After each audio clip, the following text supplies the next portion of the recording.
Good morning. This is Fred Mitchell, Chairman of the Progressive Liberal Party, Minister for the Public Service and Foreign Affairs, and today is Monday, the 28th of November, 2022.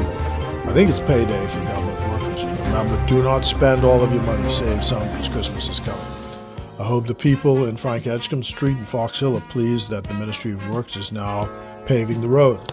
The potholes are a vexing problem. I hope Eastwood is next. And I see that we also have some movement on fixing the lights on the streets. Slowly but surely we're getting there.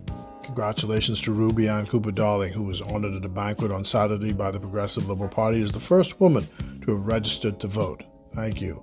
Women first exercised the vote on the 26th of November, 1962. The women and girls today should never forget it was the Progressive Liberal Party that helped to bring about that change.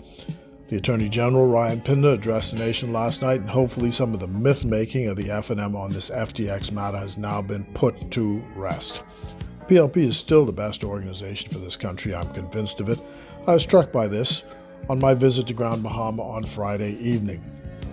What is inescapable is how the Free National Movement mistreated that island of Grand Bahama before Hurricane Dorian and after Hurricane Dorian, and yet we could only win 2 seats in Grand Bahama, and one of them on a plurality.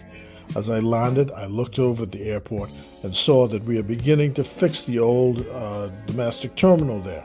Now, Rex Rolls Western Air is almost finished, a completely new building, state-of-the-art, but the government's airport is just being fixed up. And why is that? 3 years have gone by, no hurricane, so the FNM had the obligation and opportunity to fix the airport over there in Grand Bahama, or force the people who owned it, Hutchison and the Port Authority, Grand Bahama Port Authority, to fix it, but they didn't.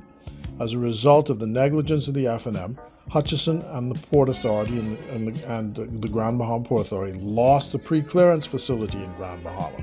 The U.S. departure terminal still sits there empty, no passengers. It could have been fixed by the FNM and the Grand Bahama Port Authority in Hutchison. It is a disgrace what exists. So it falls to the PLP to bring it back. For 4 years, the local government building in 8 Mile Rock, the FNM couldn't fix that. The school in Holmes's Rock, the FNM couldn't fix that. 4.5 years. The PLP now has to finish it back in office. We have to make Grand Bahama whole again, and we really are pleased that the tourism minister is doing his best to get some tourists back there. But that's the story all over the country. The PLP is the default party, the legacy party. No other party can match our accomplishments. Meanwhile, the leader of the opposition, Michael Pintard, has to try and create a distraction with this nonsense about FTX.